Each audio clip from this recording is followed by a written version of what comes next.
Hello everyone, welcome back to Lois's Kitchen, Cooking Made Simple.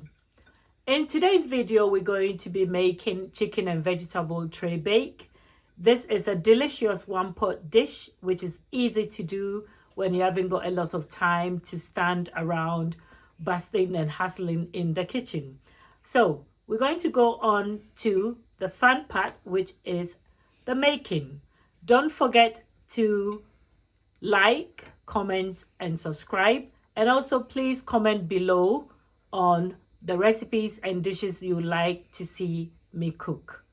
Let's get cooking.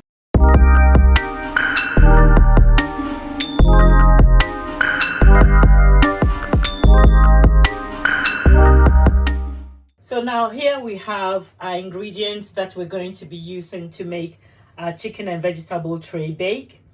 We have 2 kilos of chicken drumsticks. I've already cleaned them. I've removed the dead skin on this part of the chicken and also any little bits of feathers that usually come in the pack. So I've cleaned that already. Also, we have our base seasoning or marinating mix, which is a combination of ginger, garlic, onions, and Scotch bonnet. So I've just blended it together to make this seasoning base. Then we have a tablespoon of vegetable oil. We have about 4 garlic peeled, and I've just sliced them into 2 because I want bite-sized chunks.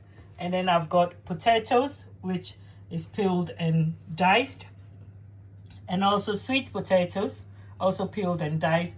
This is the size we aiming for, about half a thumb size. The reason being is we don't want it, because it's all going in one, we don't want it to all cook together with the chicken so that it doesn't disappear or become mushy. So that's why we're going for the chunks. Now we also have our green peppers, sliced, deseeded, the seeds have been taken out. We've got our red peppers, yellow peppers, all these are sweet peppers, so they haven't got any heat.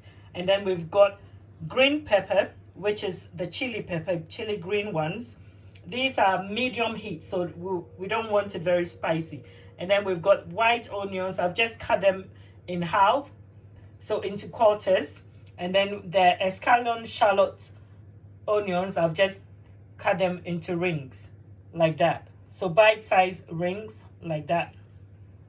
Okay, now besides these vegetables and the chicken, we're going to be using some mixed herbs, and I've also got some chicken seasoning, and then we're going to use some butter, some salt, and also some coarse black pepper and white ground pepper. And also for our stock, we're going to be using this. This is very good for making stock. I use it in all my recipes. If I haven't got any stock cube, this is what I use in making my stock. The first thing you're going to do is make sure you turn your oven on. Oven on at 180 or gas mark 5, because we need it to cook slowly. And then after you've turned your oven on, make sure you have your baking tray ready. This is the baking tray I'm going to use. Now we start off with our chicken. We're going to marinate the chicken first. So I'm going to get my chicken seasoning base blend, and I'm going to add it.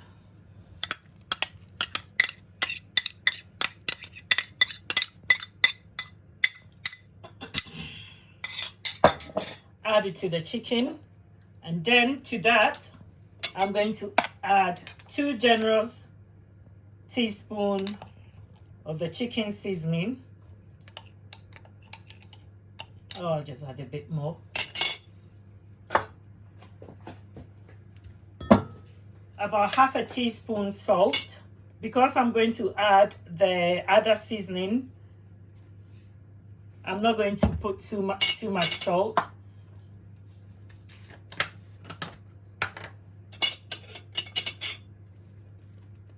just a smidgening of this, about a teaspoon or half a teaspoon of the seasoning. Okay, so once that is done, this is where you shouldn't be afraid of using your hands. You're going to rub it in. So use your hands to rub, mix it all in until all the chicken is coated with the seasoning mix. And we're going to leave it to marinate. Now, once all your chicken has been coated with the seasoning, you're going to get your baking tray or your dish that you're going to cook it, your oven-proof dish. You're going to put your chicken, just line them at the bottom of your oven-proof dish. You don't have to arrange it in any particular manner, just so all of it is in.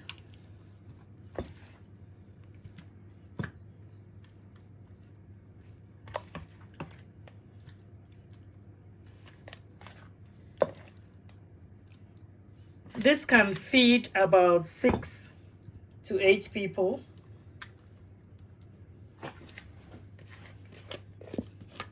And I want to make sure I've coated it with the rest of the seasoning that is left. Waste not.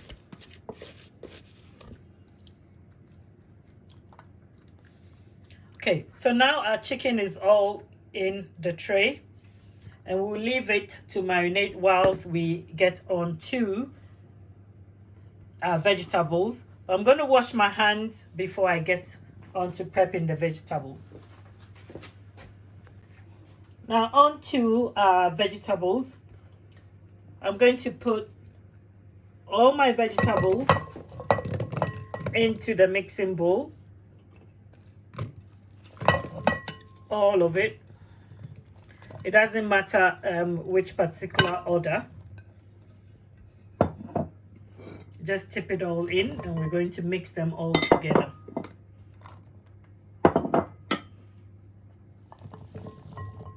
There you go.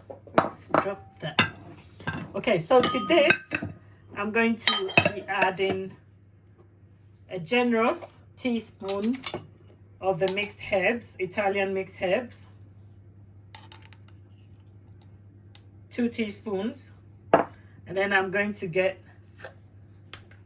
this mixed herbs and just add 1 to it. You can add more if you like your herbs. I haven't got any fresh herbs at the moment, so I'm using the dried mixed herbs. Then I'm going to add 1 teaspoon of the white pepper, and then 1 teaspoon of the coarse black pepper. I'm just being generous with the black pepper because it gives that bite when you crunch into it. Then I'm going to add some sea salt,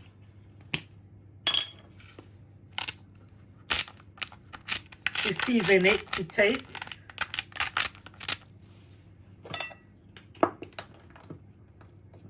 Then I'm going to add 2 dessert spoons of butter.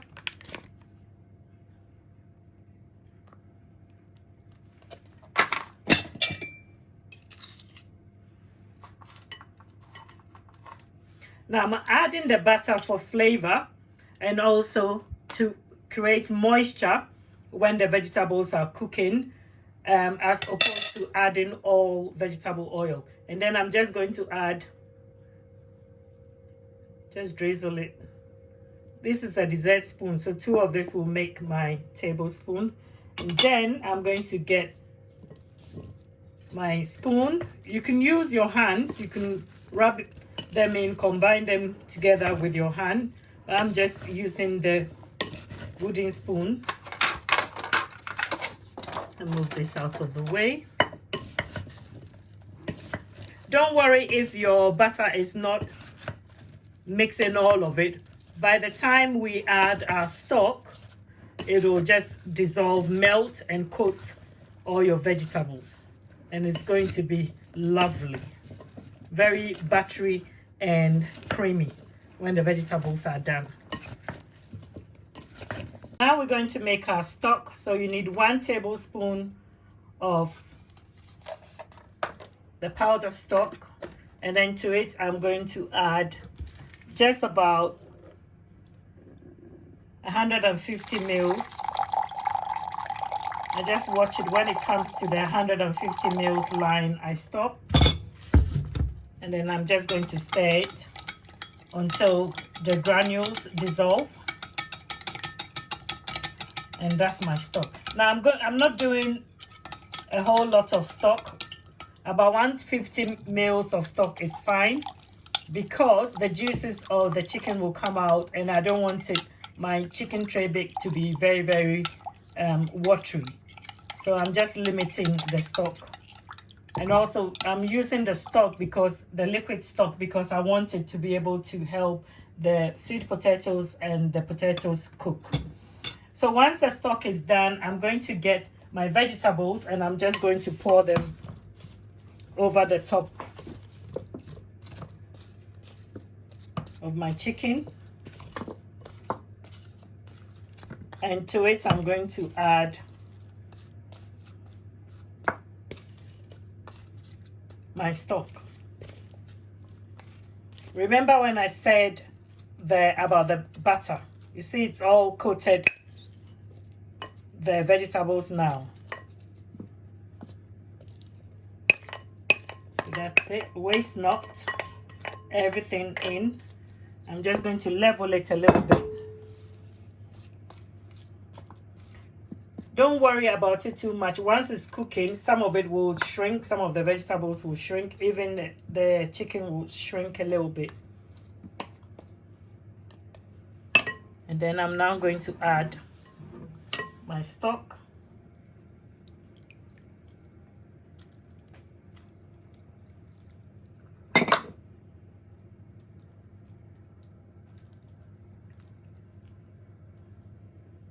That's it, all in.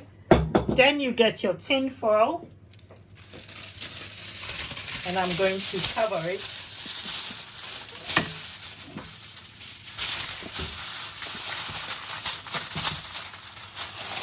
Cover the top of it. I'm going to do this side and that side. Once it's all covered snugly, pop it in the oven for 30 minutes, and dinner will be done. So you can, if you have a timer, you can set your timer. You can use your phone. If you have a digital timer standalone, you can use that. So, okay, so after, I did say originally put it in the oven for about 30 minutes, but looking at the size of my tray, it took slightly longer, about 45 minutes. So I just wanted the potatoes to soften. So this is the finished chicken and vegetable tray bake. Okay, so I'm checking the potatoes for readiness. That's it, it's done. Soft. The fork goes through it easily. And then also I'm going to check the chicken. Juices running clear, dropping off the bone. Okay, so now we're going to plate up, and we're going to serve our chicken and vegetable tray bake.